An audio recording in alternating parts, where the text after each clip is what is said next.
Land సరిపోలా, దాన్ని కొనుగోలు చేశారు. దానికోసం 3,25,00,000 రూపాయలు జీవో నెంబరు ఇది వచ్చేసి 279 2019 నాకు తెలిసి అక్టోబర్ 31వ తేదీ ఇచ్చినటువంటి జీవో అది స్పష్టంగా కనిపిస్తుంది. ఏంటి ప్రజాధనం దుర్వినియోగం అంటే ఇదే, లేకపోతే పవన్ కళ్యాణ్ గారు వాళ్ళ రామ్ చరణ్ ఫ్లైట్లో హెలికాప్టర్లో తిరిగితే ఆయనేమో ప్రజాధనం వేస్ట్ చేసేస్తున్నారు అని చెప్పేసి చెప్తున్న పరిస్థితి.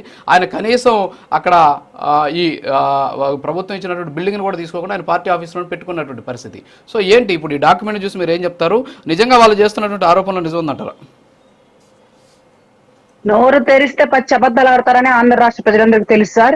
వీళ్ళు చేసేవన్నీ అబద్ధపు పనులు, మాట్లాడేవన్నీ అబద్ధపు పనులు, చూపించేవి కూడా అబద్ధాలని తెలిసే ఈ రోజు 11 సీట్లకు ఎగనామం పెట్టి ఆంధ్ర రాష్ట్ర ప్రజలు కూర్చోండి రా బాబు, కూర్చోండి చాలులే గాని ఇంకా అని కూర్చోబెట్టిన పరిస్థితి.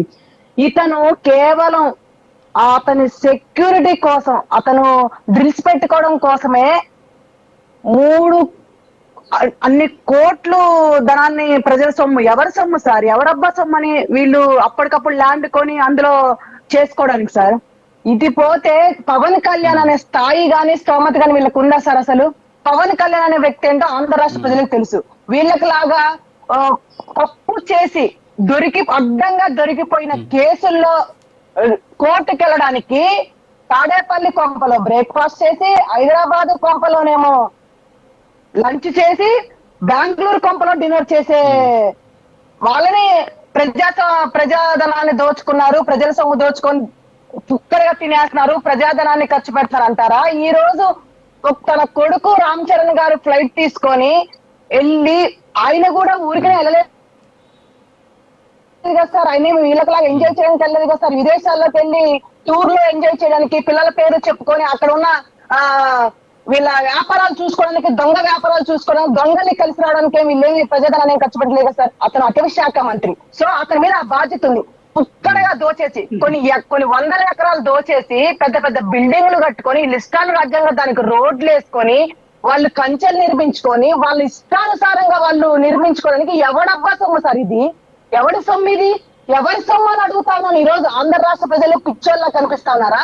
ఈ రోజు ఒక అడవిని మీరు స్కామ్ చేసే అంత ధైర్యం ఎవడిచ్చాడు మీకు? ఈ రోజు అడవిని కూడా మీరు దోచుకునే స్థాయికి దిగజారంటే మిమ్మల్ని ఏం చేస్తే పాపం పోయిద్ది? ఈ రోజు ఆంధ్ర రాష్ట్రంలో మీరు చేసిన అన్ని ఎండగట్టడానికి, మీరు చేసిన ప్రతి ఒక్క తప్పుని ప్రజలకు చూపించడానికి ఈ రోజు కూటమి ప్రభుత్వం ఏర్పడింది సార్. ఆయన తన ఈయనకు లాగా 100 కోట్లు ఖర్చు పెట్టట్లా. 14 కిలోమీటర్లు పరామర్శించడానికి 14 కిలోమీటర్లు కూడా స్పెషల్ ఫ్లైట్ లో వచ్చిన బతుకు జగన్మోహన్ రెడ్డి. ఈ రోజు పవన్ కళ్యాణ్ అంటున్నారా, అటవీ శాఖ మంత్రిగా ఉండి అతను మామూలు రోడ్లు వెళ్ళడానికి కుదరదు కాబట్టి పై నుంచి చూస్తే విజువల్స్ పూర్తిగా కనిపిస్తాయి కాబట్టి అవి చూడడానికి, పరామర్శించడానికి, ప్రజలకు తెలియజేయడానికి మాత్రమే, ప్రజల సొమ్ము ప్రజలకి కనిపించేలాగా చూపించడానికి మాత్రమే, ప్రజల సొమ్ముని ప్రజలకు అందజేసే రీతిలో పనిచేయడానికి మాత్రమే ఈ రోజు పవన్ కళ్యాణ్ గారు బయలుదేరారు. వీళ్ళు ఎందుకు సార్ ఉలికి పడతా ఉన్నారు సార్? వీళ్ళు ఎందుకు ఉచ్చపోసుకుంటారో అని అడుగుతా ఉన్నా. వీళ్ళకి ఎందుకంత భయం? ఏ తప్పు చేయలేదు, ఏ పాపం తెలియదు వీళ్ళకి. వీళ్ళు ఎందుకంత భయపడిపోతున్నారు? పవన్ కళ్యాణ్ ఎక్కడికన్నా వెళ్తా ఉంటే ఉలిక్కి పడిపోతా ఉన్నారు. ఎందుకు సార్ వీళ్ళకంత భయం? నారా చంద్రబాబు నాయుడు గారు ఎక్కడికన్నా వెళ్తా ఉంటే ఉలిక్కి పడిపోతా ఉన్నారు. దేనికి? మీరే తప్పు చేయనప్పుడు మీరు ఎందుకంత భయపడిపోతా ఉన్నారు? ఈ రోజు కూటమి ప్రభుత్వం ఏర్పడింది ప్రతి ఒక్కరి లెక్కలు చట్టాలు తేల్చడానికి మాత్రమే. ఎవరైతే ప్రజల సొమ్ము ఉత్తగా అవలీలగా పెట్టారో, అవలీలగా వృధా చేశారో, వాళ్ళ ఎంజాయ్ చేసుకోవడానికి, వాళ్ళ ఇష్టానుసారంగా వాడుకోవడానికి ఎవడైతే పాల్పడ్డారో ప్రతి ఒక్కరిని కూడా ఉపేక్షించకుండా ప్రతి ఒక్కరి అంతు చేసడానికి రోజు కూటమి ప్రభుత్వం ఏర్పడింది. కూటమి ప్రభుత్వం తప్పు చేయదు, తప్పు చేసే వాళ్ళని ఉపేక్షించదు. కొన్ని 100 ఎకరాలు దోచేస్తే చూస్తా కూర్చోవాలా? కొన్ని 100 ఎకరాల్లో అడవిలో విలాసవంతమైన విల్లాలు కట్టుకుంటా ఉంటే చూస్తా ఉండాలా? నీ తాడేపల్లి కొంప కోసం ఎన్ని కోట్లు తగలేసావు? నీ తాడేపల్లి కొంప చుట్టూ రీల్స్ పెట్టుకోవడానికి ఎన్ని కోట్లు తగలేసావు? ఇదే విశాఖపట్నంలో నువ్వు ఒక సముద్ర తీరాన ఒక విల్లా కట్టావు. అదే ఈ రోజు కూటమి ప్రభుత్వం రాకుండా నీ ప్రభుత్వం వచ్చి ఉండే అందులో హ్యాపీ ఎంజాయ్ చేసేవాడివి. నువ్వు ఈ రోజు ఓడిపోవడం వల్ల ఇది ఒక చూడదగ్గ ప్రదేశంగా మాత్రమే మేము నిర్మించామని ఈ రోజు కప్పిపుచ్చుతా ఉన్నారు. అది మీ బతుకు. మీరు తప్పు చేసి కప్పిపుచ్చుకునే లెక్కల్లో మీరుంటే తప్పుని ఎండగట్టి తప్పుని తప్పుగా చూపించడానికి ఈ రోజు కూటమి ప్రభుత్వం ఏర్పడింది. మీరు వృధాగా ఖర్చు చేశారు. ప్రతి రూపాయితో సహా కట్టించే బాధ్యత మాది. మీరు కంగారు పడొద్దు. మీరే తవ్వుకుంటా ఉన్నారు. ఈ రోజు మీరు తప్పులు చేసి ఎదుటోళ్ళ మీద నెట్టేస్తా ఉన్నారు. మీరు నెట్టించుకోవడానికి ఇక్కడ ఎవరు పిచ్చోళ్ళు కాదు. ప్రభుత్వాన్ని ఈ రోజు ఆంధ్ర రాష్ట్ర ప్రజలు ఎంచుకున్నారు కాబట్టి మీరు చేసిన తప్పుల్ని కప్పిపుచ్చుకోవడానికి ఎదుటి వాళ్ళ మీద నెట్టేస్తే పద్ధతిగా ఉందని హెచ్చరిస్తా ఉన్నా ఒక ఆడబిడ్డగా. మీరు ఆంధ్ర రాష్ట్ర ప్రజలు అవలీలుగా ఖర్చు పెట్టారు. కూతురు దగ్గరికి వెళ్ళాలంటే ప్రజల సొమ్ము, నువ్వు విలాసవంతమైన విల్లాలో బ్రతకాలంటే ప్రజల సొమ్ము, నువ్వు హ్యాపీగా లగ్జరీ లైఫ్ అనుభవించాలంటే ప్రజల సొమ్ము. నువ్వు 14 కిలోలు ఏవయ్యా నువ్వు ఆంధ్ర రాష్ట్ర ముఖ్యమంత్రి కదా ఏంటి గత 5 సంవత్సరాల్లో? నీకు ఆంధ్ర రాష్ట్రంలో తిరిగే అర్హత లేదా ఏంటి? నువ్వు ఫ్లైట్ లో వస్తేనే నువ్వు ముఖ్యమంత్రి అంటారా ఏంటి? నువ్వు 14 కిలోమీటర్లు కూడా ఆంధ్ర రాష్ట్రంలో తిరగడానికి నువ్వు నీ సొంత ఫ్లైట్ లో హెలికాప్టర్ వచ్చిన పరిస్థితి నీది. నువ్వు చెప్తా ఉన్నావా ఈ రోజు? మీ నాయకులు అంటా ఉన్నారా పవన్ కళ్యాణ్ ని?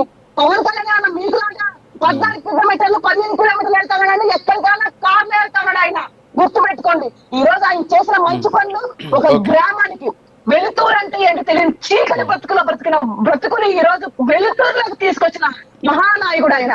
ఈ రోజు ఆంధ్ర రాష్ట్రంలో అదొక కనీవి నీరు పండుగగా భావిస్తా ఉన్నారు అక్కడ ఉన్న ప్రజలు. ఒక మధ్య తరగతి కుటుంబం వాళ్ళకి కనీసం వెలుతురు కూడా లేకపోతే ఈ రోజు వెలుతురు మంచి ఆయన ఎన్నో రోడ్లు ఇచ్చిన పరిస్థితి. ఇకపోతే చెప్పులు కూడా లేకుండా దీనాలు తినే స్థితిలో ఉంటే ఆయన సొంత డబ్బులు ఖర్చు పెట్టి ప్రతి ఒక్క చిన్న బిడ్డ నుంచి ముసల అవ్వ తాతల వరకు కూడా చెప్పులు కొనిపెట్టి అలా కళ్ళలో ఆనందం చూసిన మనిషిని. ఊరుకోండి అలాంటి వాళ్ళ గురించి మీరు తప్పుడుగా మాట్లాడతారా? నామరూపాలు లేకుండా పుట్టగతులు లేకుండా పోతారు. గుర్తు పెట్టుకోండి. మీ పార్టీ ఆల్రెడీ పోయింది, మీరు కూడా పోవడానికి సిద్ధంగా ఉండండి. ఒక మంచి మనుషుల గురించి, మంచి వ్యక్తుల గురించి, ఆంధ్ర రాష్ట్రాన్ని అభివృద్ధి చేసే దిశగా నడిచే వ్యక్తుల గురించి మీరు తప్పుగా మాట్లాడతారు. గుర్తు పెట్టుకోండి. దీనికి ఎవరైనా ఉపేక్షించలేదు లేదు. తప్పు చేస్తే తప్పును తప్పుగా చూపించండి. చెయ్యని తప్పును కూడా ఎదుటి వాళ్ళ మీద రుద్దాలని చూస్తే, మీరు చేసిన తప్పుని ఎదుటి వాళ్ళ మీద రుద్దాలని చూస్తే దానికి భారీ మూల్యం చెల్లిస్తారని హెచ్చరిస్తా ఉన్నానండి. Okay madam. బొట్ల రామారావు గారు గుడ్ మార్నింగ్. ఏంటి మరి పవన్ కళ్యాణ్ గారేమో భారీగా ఆయన సొంత డబ్బుల్ని కౌలు రైతుల కోసం ఒక 30 కోట్లు, COVID-19 టైంలో ఒక 2 కోట్లు, అలాగే వరద బాధితులకు మొన్న ఒక 6 కోట్లు, ఇలా చెప్పుకుంటూ పోతే ఆయన తన డబ్బులు ఇస్తూ ఉన్నాడు, మనం చూస్తూ ఉన్నాం. మరి అలాంటి వ్యక్తి ఈరోజు హెలికాప్టర్లు విమానాలు వాడుతున్నారు అంటున్నారు. కానీ ఆ హెలికాప్టర్ విమానం అనేది వాళ్ళ రామ్ చరణ్ది, చిరంజీవి గారిది అని చెప్పేసి చెబుతూ ఉన్న పరిస్థితి జనసేన పార్టీ. మరి ఏంటి అసలు అంటే ఎందుకని ఇలాంటి ప్రచారం చేయడం? అంటే పవన్ కళ్యాణ్ టార్గెట్ చేయాలనేటువంటి ఆలోచన, లేకపోతే ఏంటి? మీ దగ్గర ఉన్న ఆధారాలు ఉన్నాయా ఆయన ప్రజాధనం వినియోగిస్తున్నాడు, ప్రజాధనాన్ని దుర్వినియోగం చేస్తున్నాడు అనేసి? రామారావు గారు అంశం అండి. ముందుగా మీ అందరికీ నమస్కారం. ఇక్కడ పవన్ కళ్యాణ్ గారు యొక్క ప్రభుత్వం ఏర్పాటు చేయకముందు ఆయన మాట్లాడినటువంటి మాటలు మనం చూసాం. రకరకాల అంశాల మీద రకరకాల స్టేట్మెంట్లు ఇచ్చారు. దానికి అనుగుణంగా మనం చూస్తే ఉప ముఖ్యమంత్రి పదవి అనేటువంటిది రాజ్యాంగబద్ధంగా, చట్టబద్ధంగా దానికేమి ప్రత్యేకమైనటువంటి హోదా లేదు.